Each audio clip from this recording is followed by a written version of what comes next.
Your life is precious. Be road safe.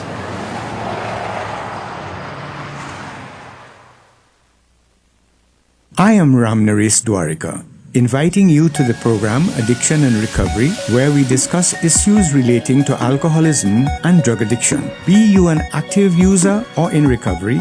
Tune in every Thursday at 9 a.m.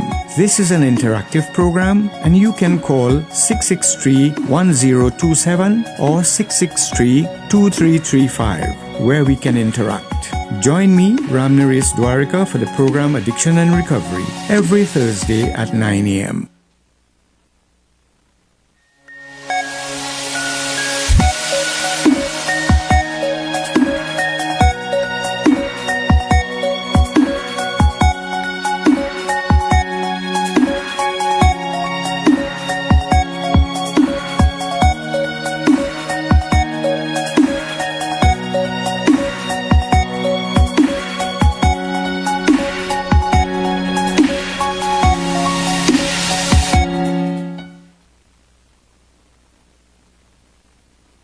Good morning, Sitaram, and welcome to another program in series Addiction and Recovery. I'm your host, Ramnaresh Dwarika, and I just want to let all our listeners know that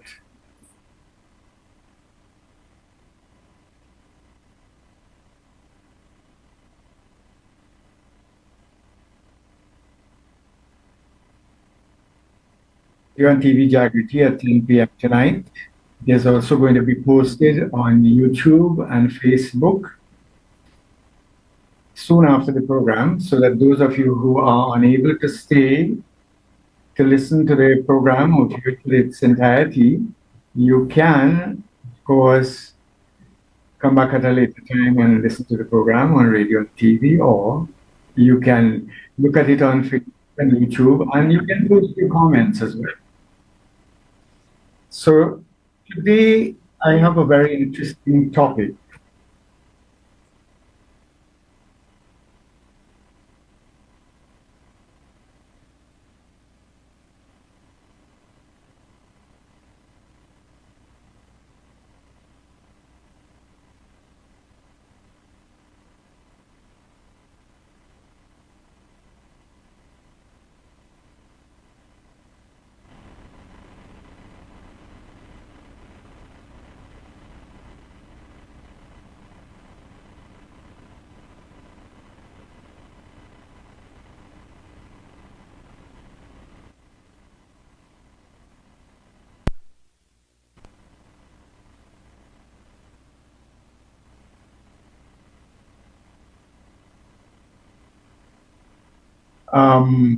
I know what would happen. The very next day, I would go back to drinking. You know, it being New Year's and everybody was having a good time around me and all of that.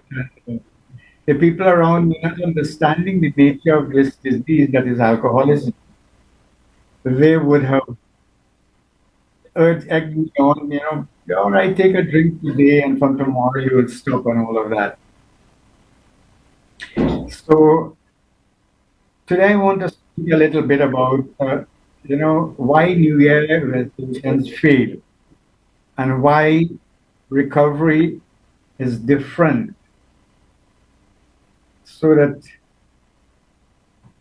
you know, every year millions resolve to stop drinking and using drugs,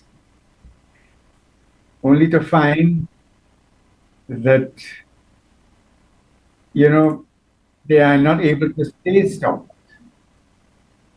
So today I don't only want to show people how to make promises and keep them, but I also want to share with you strategies that you can use to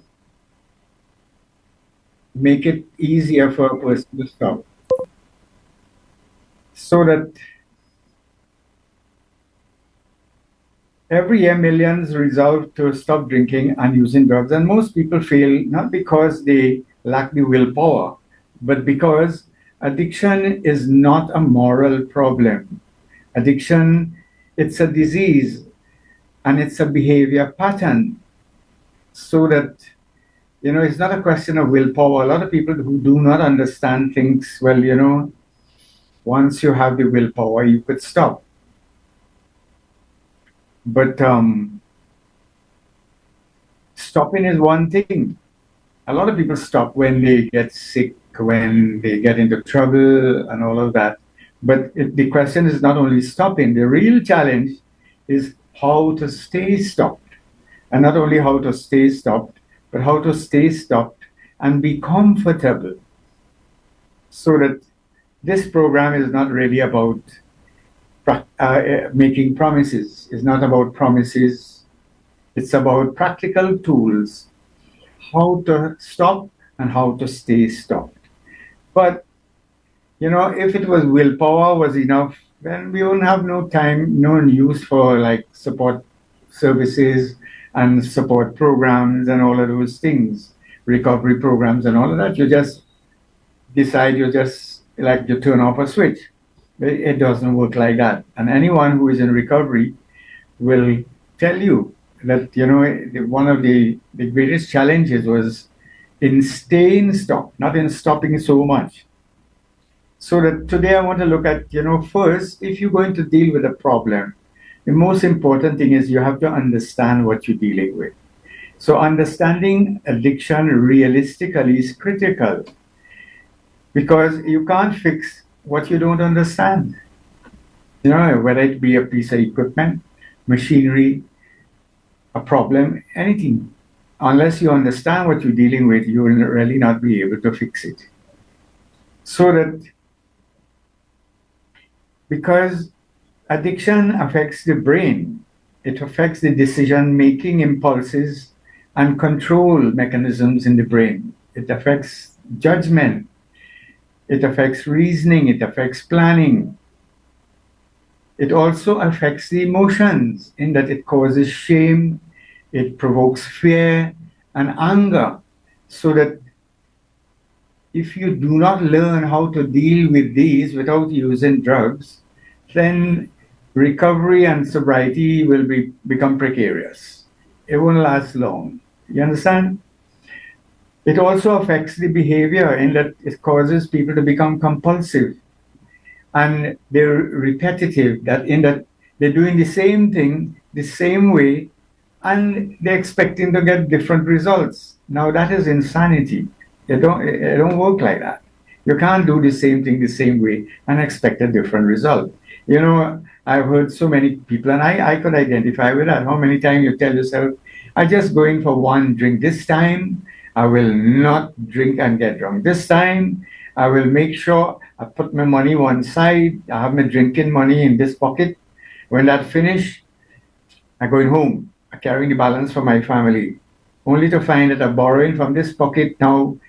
After I take one or two drinks and the money in the dedicated for drinking finish, I'll go over and start borrowing from the savings and borrowing from the money that I'm supposed to take home. And you know what about this story? Anyone who has been through this will relate to what I'm saying. And as I say this, I want to say hello to all those people who attended the meeting in Todd's Road last night. I did a presentation there on alcoholism in the community. And I want to thank the organizers. And as I say that, I look forward, clearly the invitations went out, the microphones went out in the community, and not many people came because if you advertise a talk on alcoholism in a community, the people who are alcoholics or drug addicts, they don't come out because it's like an open declaration that they have a problem. And their families won't either. So that I suggested to the organizers, most of the time, if you want to get this message out, you really have to go as a sideshow. You have an activity like people come for Sunday morning, temple prayers and so on, and then you have a speaker who come and speak for about 10 minutes on the subject, and that's the only way you really get a captive audience to listen to you. So that, again, kudos to the people who put in the effort, but this is really becoming a problem, and especially when we look at the trend towards digital addiction. A lot of young people, when I drove in there, I saw the playfield was almost literally empty. They have such a beautiful sporting facility there. But very few young people you could see there using it. It's well lit and all of that. At that time, you could be sure that about 80% of the young people, the teenagers and so on, they are on their phone, on their laptop, on their tablets, playing some game. And this is something that is becoming an epidemic in the society. And I'll speak more about that. I have spoken about digital addiction in one of my previous programs. But again, that is also becoming a very powerful form of addiction that is taking children away from school and assignments and all kinds of other responsibility. Besides, it is becoming debilitating to their bodies because the exercise and the physical activity and the sunlight is so important for their health. But that's another topic. Today, again, coming back to the whole question of how to make your New Year resolution stick and how to sustain it so that addiction is a chronic and progressive illness, but it is treatable. I want you all to understand it is not a life sentence. Stopping substances does not automatically fix thinking or emotions or coping skills. If you put down the glass, and this is what a lot of spouses do not understand, and family members, they just believe if he just stopped drinking, everything would all be all right. But no, a person who has become dependent on drinking for a very long time, especially if they started drinking in their early developmental stages, in their teens and so on, they would not have learned proper coping mechanisms. They would have developed sometimes low self-esteem. They would have not, they don't become emotionally resilient. And their thinking, their ability to resolve conflict and all of that and resolve other life problems and challenges diminish with time because they start becoming more and more dependent and the brain is affected. The frontal lobe that has to do with reasoning and all of that gets affected when we start becoming more and more dependent on substances. So that this is why just stopping is not going to work. Because to stay stopped, we have to now address the way we think, the way we cope, the way we feel about ourselves, the way we treat and deal with relationships and problems that confront us every day. So that the substance had become the solution until it became the problem. I wanted to repeat that. The substance for a lot of people had become the solution. You feel frustrated, you feel depressed, feel anxious, you feel challenged, you feel overwhelmed. You go and take a drink and problem solved, at least temporarily.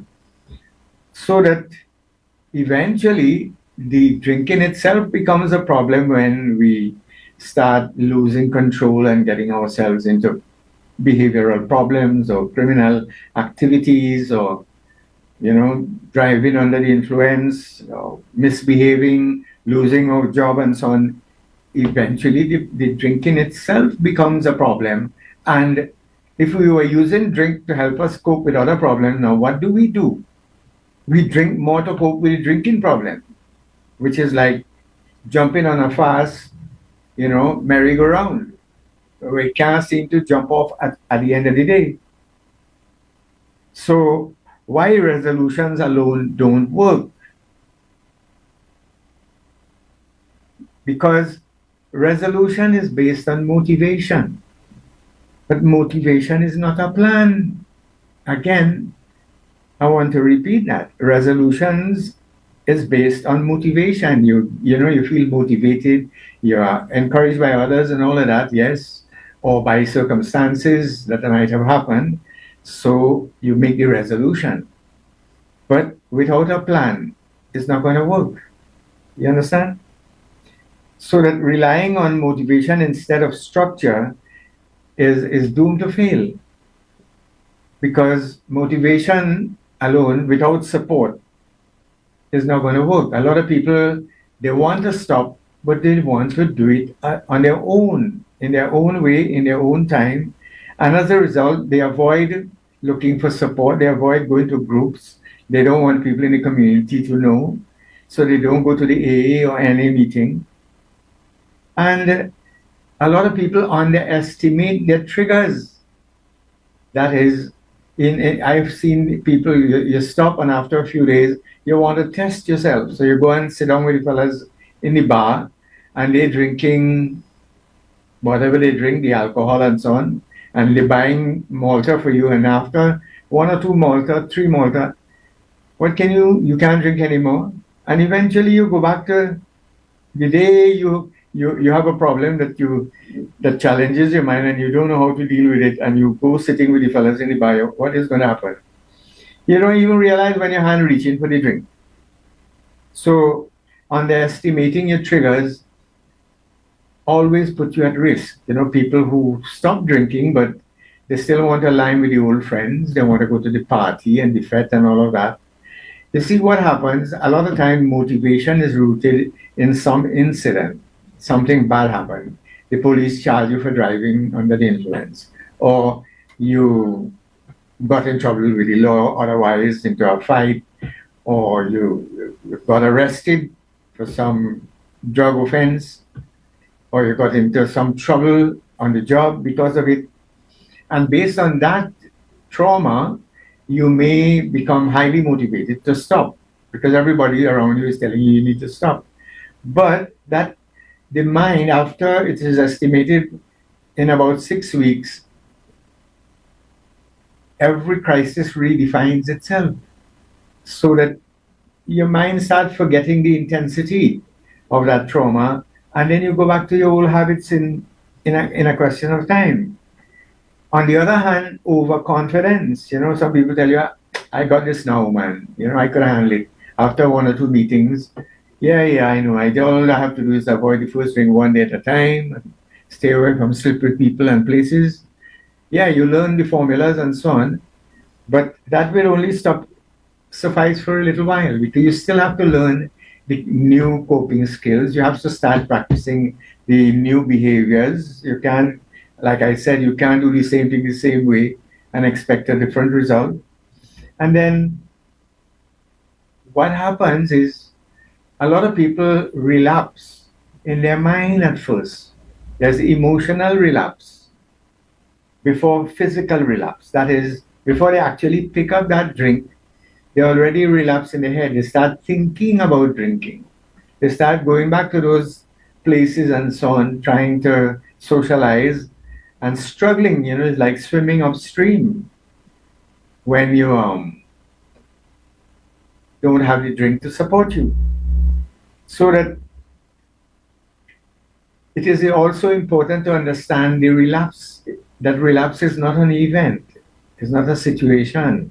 It is a process that, as I mentioned, starts with emotional relapse at first, where you start becoming irritated, you start becoming sad, unhappy, because, you're feeling left out, you're feeling, starting feeling self-pity, as we say, because if you want to stay sober, you have to stay away from all your drinking friends. And I can tell you from experience, by the time you reach the chronic alcoholism, you don't have sober friends. You don't go to activities that don't have alcohol. So when you stop, and if you are going to stay away from people, places, and situations, as is suggested, you're going to become very lonely. And loneliness leads to self-pity, where you start becoming sad, because human beings, we are gregarious. We live in group.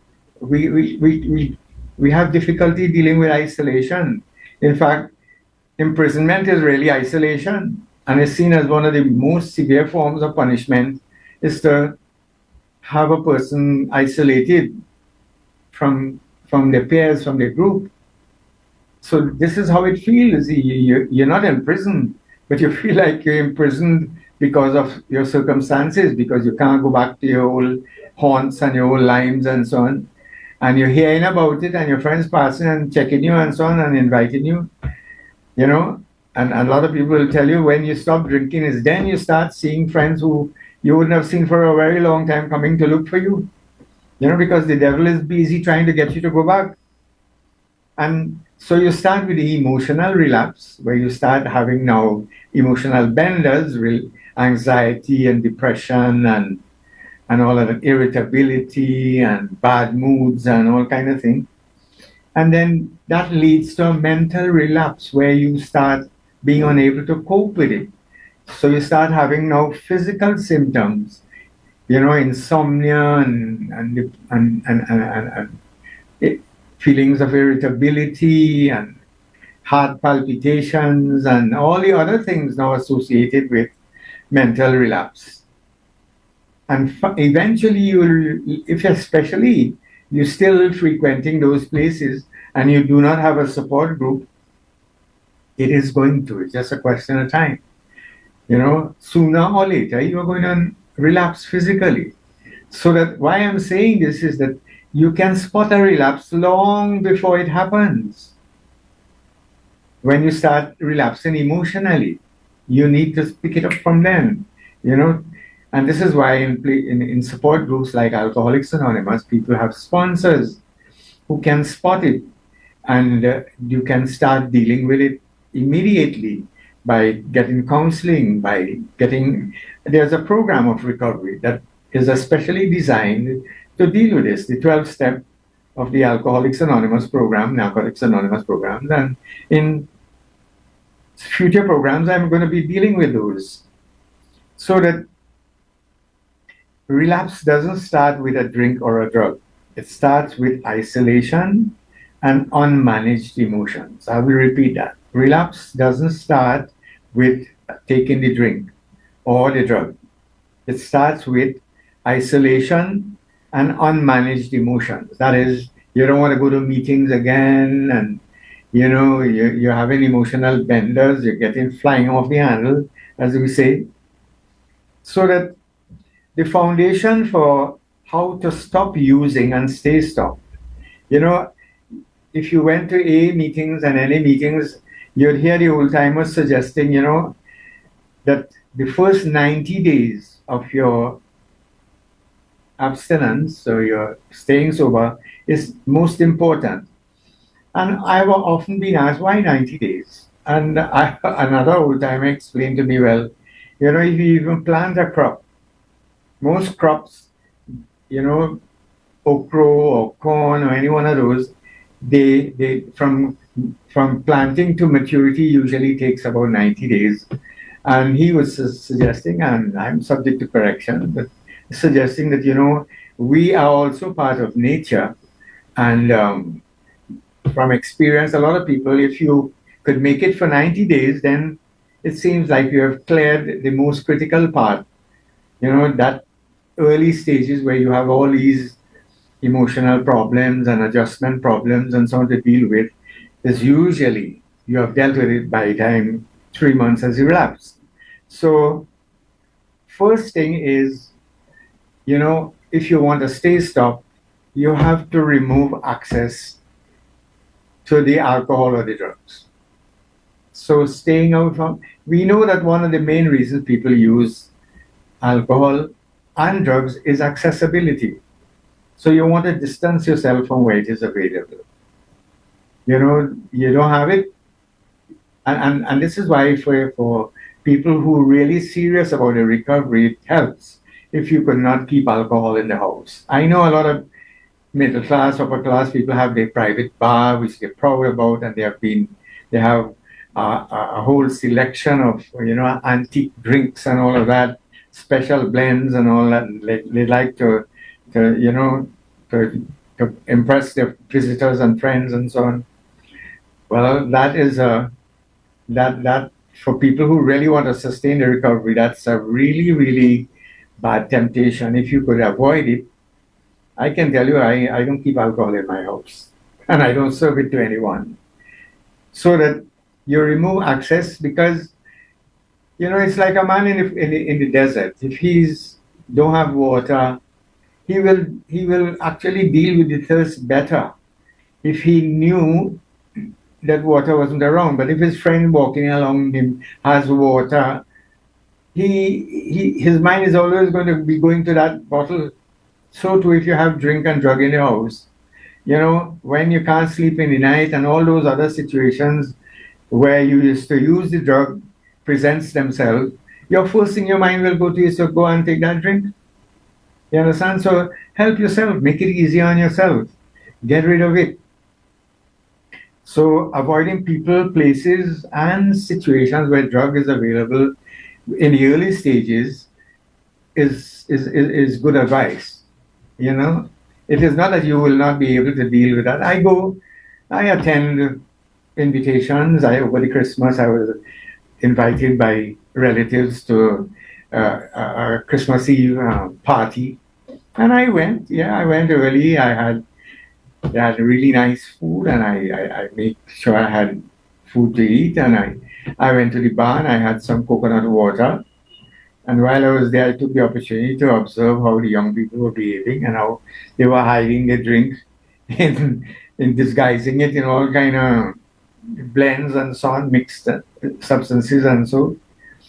And I mean, I have nothing against people who could take a drink and enjoy themselves. And this program is about educating the public. It's not about drying up the world, where you can observe and learn, the signs of alcoholism, so that if you are headed that way, you can stop it in time. You can prevent yourself from really deteriorating and really,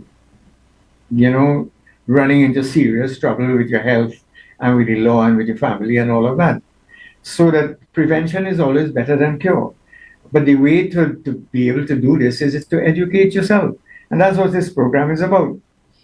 And especially if you have relatives who are alcoholics, father, mother, grandfather, on mother's side, father's side, who are alcoholics, then you are genetically at risk. So you have to be especially careful that you may not be headed down the road up to alcoholism.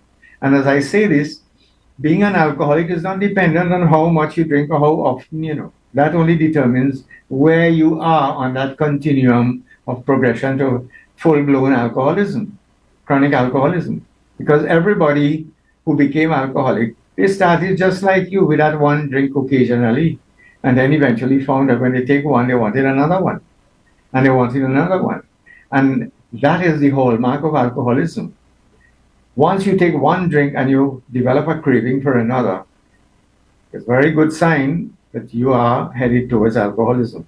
So coming back to what are some of the practical steps to stop and stay stopped?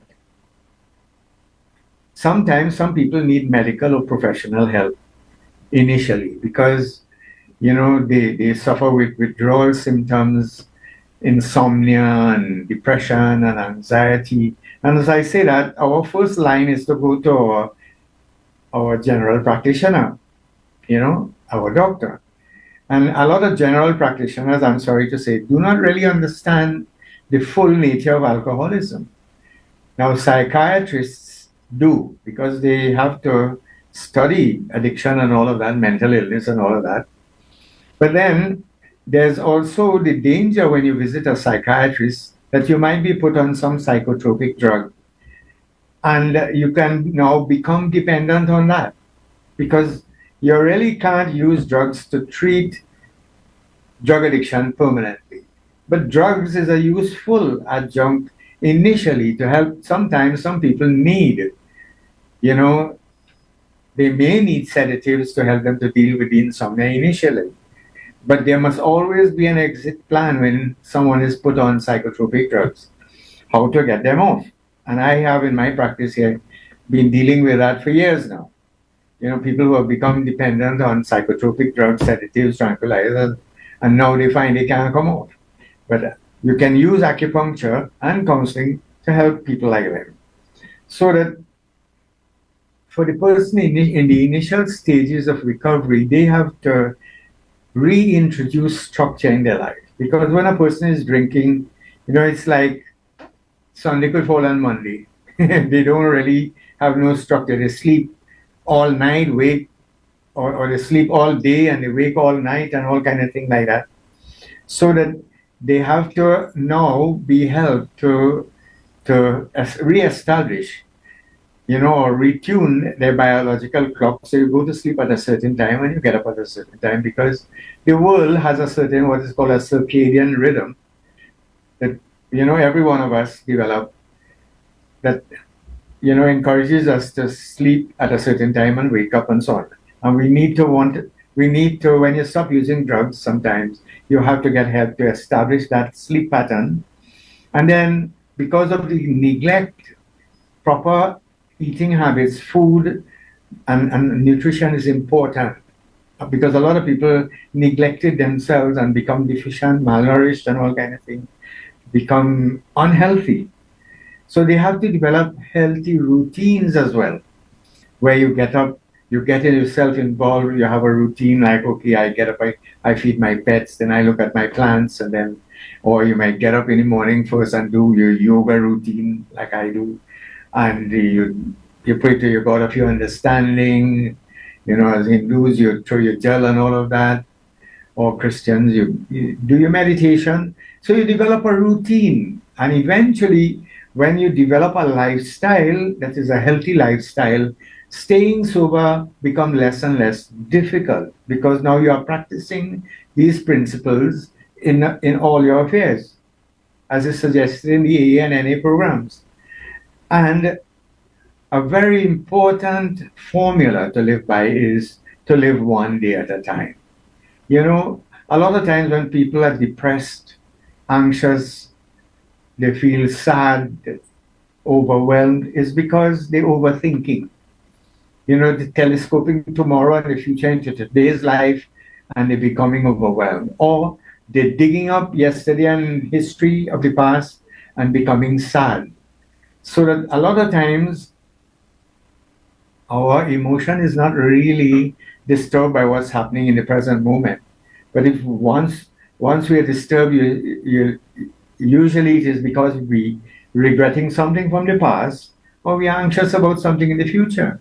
So that the formula of living in the present moment is always very, very useful, especially for people in recovery.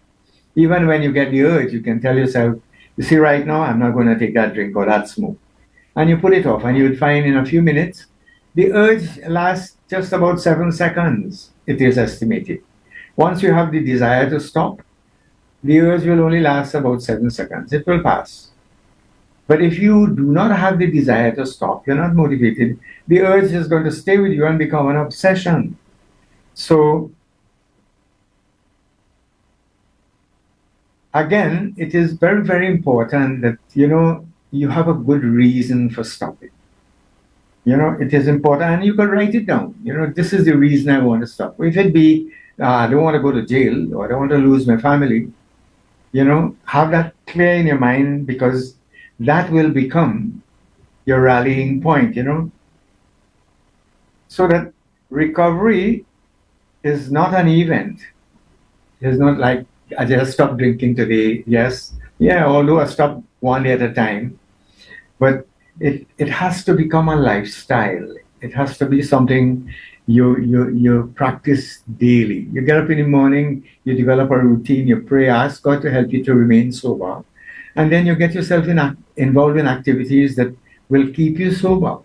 You surround yourself with a circle of people who are not going to encourage you to drink, and you get involved in useful and productive endeavors that make you feel good about yourself. So this is why AA groups like NA and AA and so on are very, very useful, because in there you find people who are also pursuing the same course of action like yourself, so that, again, it is important that, you include this in all your lifestyle. You need to also identify your triggers. A lot of people found that, look, when they're listening to music, they just feel to take a smoke. Or when they enjoying, or they just finished do a good project, they feel they need to celebrate. They usually did it with taking a drink in the bus. So all of these things will become triggers. There's people who used to smoke cigarette and want to stop smoking cigarette. Will remember after the coffee, they always wanted that cigarette. Or when they go into the toilet, they had to get that cigarette. These are all triggers. So that you have to learn now to become aware of them and be able to identify them and be able to deal effectively with it. So that you need to also, you know, a lot of people, because of drinking and drug use, they become emotionally numb. I have seen people who, I would want to describe, telling you I'm not angry. But you see it on their face when they're angry and they're telling you, look, I'm not angry. Because they, they lose track of their emotions. And when if you do not be able to name your emotions and become aware of them, they can railroad you into going back and drinking again because you know you have no reason to be sad, but you're sad. You have very little reason to be morose and disappointed or angry, yet you are. So it is important to be able to now get in touch with your emotions and be aware of them because alcoholism and drug addiction is often referred to as emotional illnesses as well. And people, you have to be aware of these. Now, also very, very important, you would have heard me refer to that. A lot of people get up and start the day by praying to the God of their understanding. And a lot of people in AA and NA will swear to this. And you'll hear them at the start of their testimonies will say, but for the grace of God, they are sober. And the 99% of them believe in that. Although there are some atheists in AA, and that is okay too, and NA. But in AA and NA, it is not religion. Although you have people of very different religious persuasions, staying sober and claiming the God of their understanding help them, Christians, Muslims, Hindus, and even atheists, they believe in a higher power. It's more a spiritual program than a religious. And a lot of it, staying sober, especially initially, a lot of people find that working with others, helping others, help them to take their mind off their own problems as well and help them to stay sober. Because I remember reading even the founder of Alcoholics Anonymous, the first 6 months he was trying to stay sober. There was a Dr. Silkworth who was like his mentor, and Silkworth had suggested to him to try to help other people to stay sober. And after 6 months, he was saying that, look, he was not able to help anybody. He had spoken to so many of his friends and colleagues and nobody was staying sober. And then Silkworth reminded him, but you are staying sober. So that when you're trying to help other people, you're literally helping yourself. And I remember an elder when I studied in Jamaica, a guy named Louis, and he said, whenever you're sad or you're emotionally disturbed, reach down into your bag of gratitude. Look at all the things you could be grateful for. And so that for those of you who are in the initial stage of recovery, gratitude is critical. In fact, I start my day with a prayer of gratitude. Even before I open my eyes, I would say, God, thank you for the opportunity of seeing another day. Thank you for a roof over my head, a bed to get up from. And by the time I finish, thank God, I feel like a big shot.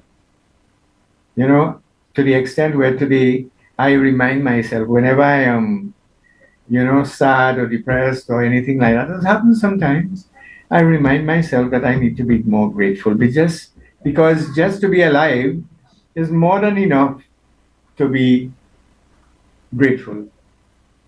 So that, we don't relapse because life gets hard. We relapse because we stop doing the things that kept us sober. I want to repeat that.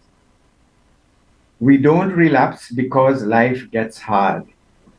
We relapse because we stop doing the things that kept us sober.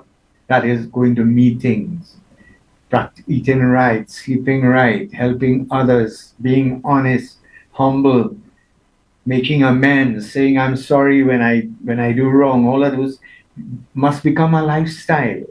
You understand?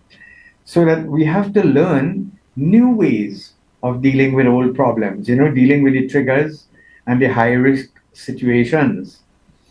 We have to be able to prepare for these things and not have to suddenly react to them. There's a difference between reacting and responding. Respond come from the word being responsible. React is like, you just a knee-jerk reactions, a reflex. No, we have to now come up with new ways how to deal with stress. And yes, initially, when we do not have alcohol or drugs to depend on, life can become stressful. And this is why we need to go to meetings regularly. We need to get a sponsor. We need to go to our counseling sessions if that is necessary, our clinics and all of that. And we have to learn new ways of dealing with distress. That is exercise, diet, gym, walking, religious active music, cultural activities, things that will help us and learn how not to invite stress. Do not get into conflict and confusion. Do not, be aggressive to other people. Say you're sorry. Don't procrastinate and put off doing things that you need to do. All of these things generate stress. So you need to now be able to find ways to deal with that. You also have to deal with loneliness because, as I mentioned earlier on, when you stop drinking or using drugs, you're going to become lonely because you have to stay away from them partners and them, the drinking friends and drug using friends. So this is why AA and NA is very, very useful because it helps you to deal with the loneliness. You make new contacts, new friends that you can call upon.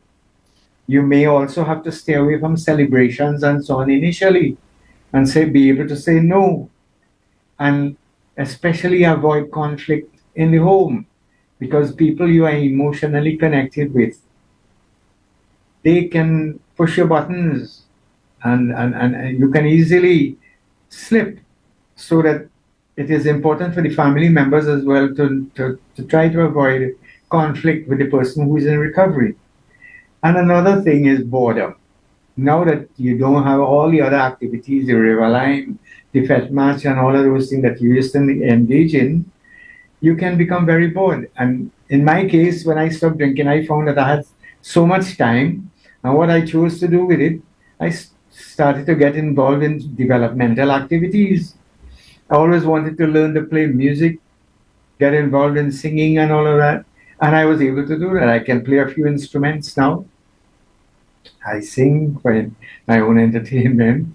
And I went back to school at age 36. I went back to school and started back where I had left off, you know, and I went back to university. And that's why I am where I am today doing what I'm doing.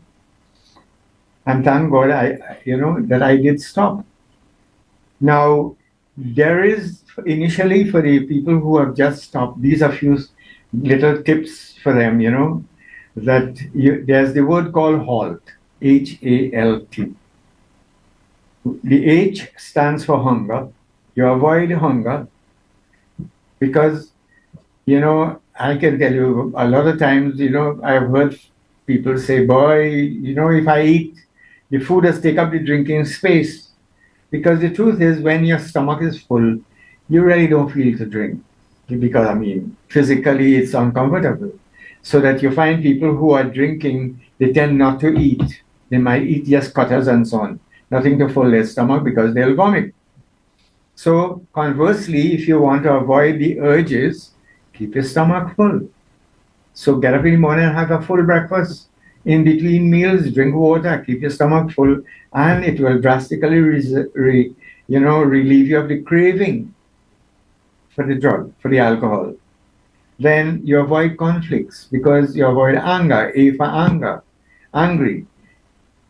Because one of the first things a lot of people who used to be dependent on drug, whether it be marijuana, cocaine, alcohol, would be because they were emotionally upset. They were angry.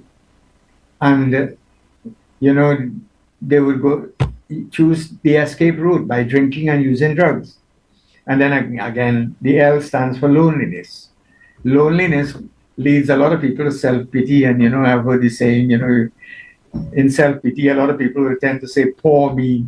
And next thing they say, pour me a drink. And you know the story after that. And the T, so H for hunger, A for anger, L for loneliness, and the T stands for tiredness. Why? Because a lot of people, now that they stop drinking, they become workaholics.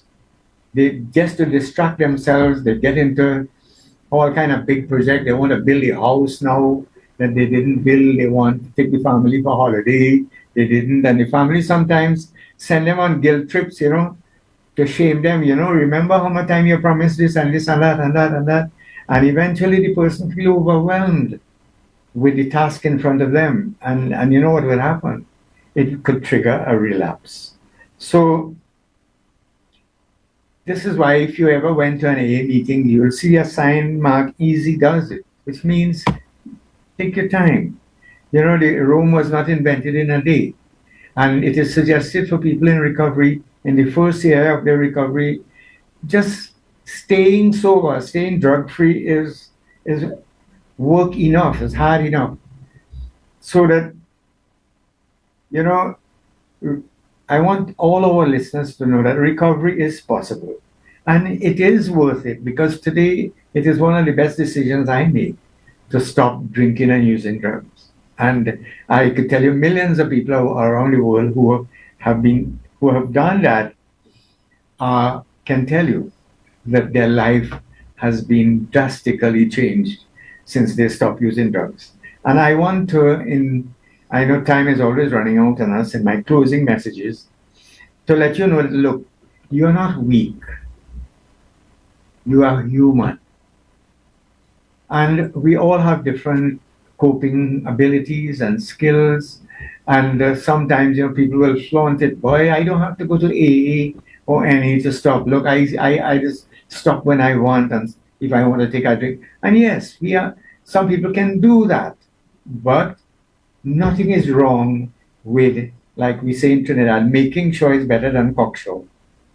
Nothing is wrong with accepting help to do something that you're finding difficult. If a person can do it on their own, fine. But nothing is wrong with taking some help. So that recovery is not perfection. It is progress. Sometimes because he stopped drinking, now he's going to meetings, he must become an angel. No, it takes time. People take a lifetime to change. And I know people who are in recovery who still have a problem with anger, who have a problem with selfishness, and your ego is with you all the time, so that people are going to make mistakes even though they stop drinking. Not only alcoholics make mistakes. So asking for help is a strength, not a failure. So all our listeners out there, if you think you have a problem, I want to let you know that help is available. We are so fortunate in Trinidad that we have the highest proliferation of AA meetings per capita than any other country in the world. And now we have AA meetings online. For those who don't want to go to a school or want people to know that they're dealing with addiction, all you have to do is call me after the meeting and I can give you the information as to where you can get help. We have the Substance Abuse Prevention and Treatment Center at Cora. You go there on a Thursday and you will be seen and evaluated. You have several non-governmental organizations like Rebirth House, New Life Ministries, you have Heal House, you have Serenity Place. There's so many other non-governmental organizations that are out there to help. There's Narcotics Anonymous, there's Alcoholics Anonymous. In my community in Felicity here, there are 5 AA groups. There's one on Wednesday, there's one on Friday, there's one on Saturdays, one on Sunday, one on Monday as well. And they are all in the schools and so on in close proximity. So asking for help is not a failure, it's not a sign of weakness. It's really sensible. And so that this new year can be different. not because of a resolution, but because of a commitment you made to yourself and for the support you have been able to ask for and receive. So that I want you, as we're closing this program, don't promise yourself you'll never use again. No, nobody can say, I don't know. You never know what can happen. Promise yourself you'll never stop reaching for help. I want to repeat that. Don't promise yourself you'll never use again, but promise yourself you'll never stop reaching for help. And once you do that, you're on safe grounds. Because even if you fall, because for some people, relapse will become part of recovery. They may stumble and fall. A lot of us in so many other different aspects stumble and fall in life. But the important thing is not to stumble and fall and stay down, is to get up. And only this morning, a good friend sent out to me on my chat and a beautiful quote. And it says, my greatest teacher is my last mistake. I want you all to think about that. So making mistakes isn't such a bad thing. In fact, we learn much more from the mistakes we have made than from even reading and the advice and this program and everything else put together. Because it is the mistakes that show us where we're going wrong, identifies our weaknesses, and also gives us the opportunity to evaluate and introspect and come up with solutions. So I want to thank all of you who joined the program today. I know a lot of people at the meeting last time were asking about it. The program is going to be posted on Facebook and YouTube in a few minutes. And of course, if you have questions or comments, you can text me at 768-5925, or you can call me at 671-3040 in a few minutes, and I'll be glad to take them. So I want to thank Radio and TV Jagriti, all those people at TV Jagriti who facilitate this program, the CEO, Mr. Vijay Maharaj, who has been kind to offer radio and television time free as a community service to all our brothers, not only in Trinidad and Tobago, worldwide, because this program has reached worldwide, and a lot of people, I get comments from all over the world on the YouTube channel, on the Facebook platform. So I want to thank you all again until next week, Thursday. Say Sitaram and good morning. And again, remember the program is going to be repeated at 10 p.m. tonight on Radio and TV Jagriti. So long until, stay sober, and if you have questions, you can reach me.